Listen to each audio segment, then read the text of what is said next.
Issue 5 gets crazy, so I hope you guys enjoy it.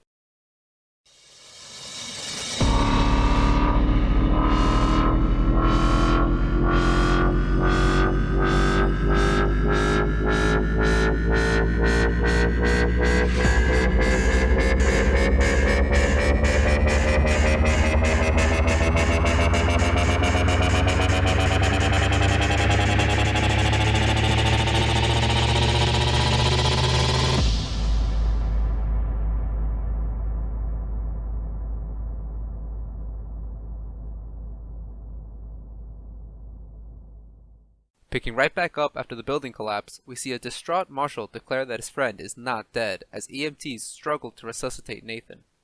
Marshall barges through the yellow tape and begins to pray to God not to take away his best friend, going so far as to even make a deal that he will be a better person. God agrees and Nathan coughs up blood. Marshall rejoices at this, but an EMT tells him that it doesn't show that there's any brain activity left in Nathan. Nathan's loaded onto a stretcher and into an ambulance. Overwhelmed by the events, Marshall rushes into an alley and transforms into Radiant Black. As Marshall is flying through the air, he begins to cry and lose focus. He hits a silo and crashes into the ground. He removes his helmet and profuses loudly that he doesn't want the Radiant, and after some breaths, he calms himself back down and drops the F-bomb at the acceptance of the events that just unfolded. At the hospital's waiting room, Marshall watches on his phone a couple of guys who look like they have a podcast arguing and debating the disaster.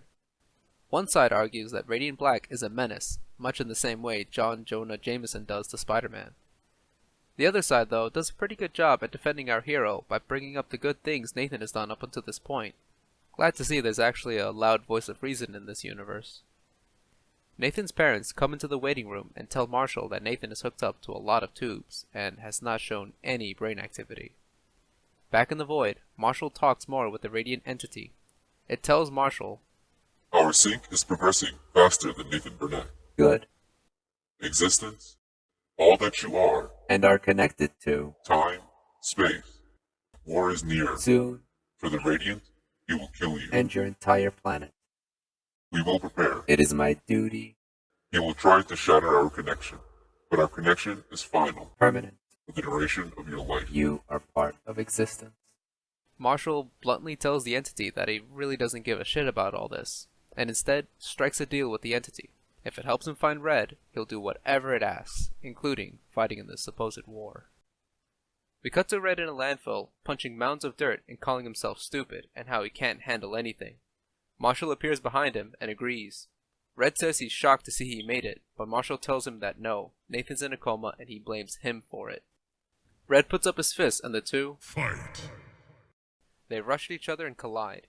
Red is sent backwards, and before he can catch his breath, Radiant Black flies at him with a charged super punch and sends him flying into the stratosphere. The fight takes to the air, and here we see the difference between Nathan and Marshall. Marshall tells Red that he saw him absorbing matter and turning it into armor, and says he's going to keep Red in the air away from anything to absorb.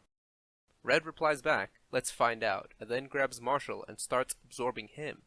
Marshall's helmet erodes as Red taunts him by name, asking if it hurts. In a furious panic, Marshall unleashes a wave of energy that sends Red meteoring into a frozen lake. As Red sinks to the bottom, we see a silhouette of Red in some beefy armor. Back on the surface, Marshall starts feeling himself with his new cape, and I don't blame him, he looks awesome. He calls it his cape mode, and interestingly, his text bubbles are now inverted, showing that yeah, this is some kind of mode. Feeling full of himself, Marshall taunts Red to come out. Red, however, brings out his own super mode too. Red knocks Black on his ass as he emerges from the ice in some Hulkbuster-looking armor. He then sends Black across the lake like a skipping stone with a punch. We then get a really good look at Red's colossal armor as he towers over a cowering Marshall. Red then starts beating down Black and breaking his helmet. As he's being pummeled to death, Marshall sees a flash of Nathan lying dead in the rubble. Seeing his dead friend, Marshall gets another berserk rage moment and fires a laser cannon powerful enough to tear down all of Red's armor. As he lets out all of his energy, Marshall also lets out all of his feelings. He expresses how angry he is over the loss of his best friend, saying Nathan was the only good thing in his life, that Nathan was a good person, and now all he wants to do as Radiant Black is kill Red. Before Marshall finishes off Red, though, he stops. We see that Red is actually a woman. She stutters that she just wanted to scare Nathan and didn't mean to kill him. Before Marshall can react, however, a pink aura appears behind them, and we hear a voice telling Marshall and Red that they're in danger. That voice being Radiant Pink, with Radiant Gold right behind her, and both coming through a portal from a place with a different time of day. In frustration, Marshall asks just how many of these things are there. Pink ignores the question and drops some bad news. He's here and is going to kill them. She says she's done everything she could to stay ahead of him. Radiant Gold says he can counteract anything they throw at him. A cocky Marshall says that he can take him. Gold tells Marshall he threw everything at him, to no avail. Without warning, the group is sliced through with a digital effect. With all the Radiants on the ground and in pain, the Radiant Nemesis materializes before them. It hurts. I know. A consequence of playing with fire, children. You have something that is not yours. You will all lose your lives. Unfortunate, but necessary. You have no choice but one.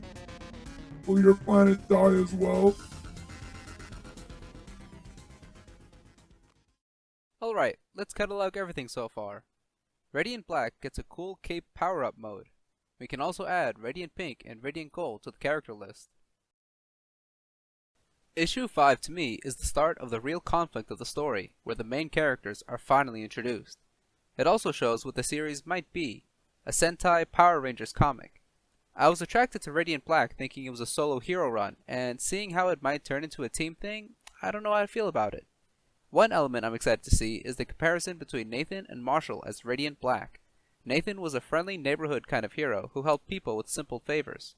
Marshall, however, has only ever used his powers for revenge. One character arc we might see is Marshall trying to live up to the good guy hero Nathan was. I'm also excited to see the powers of the other Radiants. Radiant Black had gravity powers, Radiant Red could transmute matter, and Radiant Pink seems to have space powers. If the abilities are themed after black holes, some themes left are light and time. Time is too powerful of an ability for one guy to have, so I bet Gold has light manipulation. Maybe when they all work together, they access time powers. Anyways, let's get into issue 6.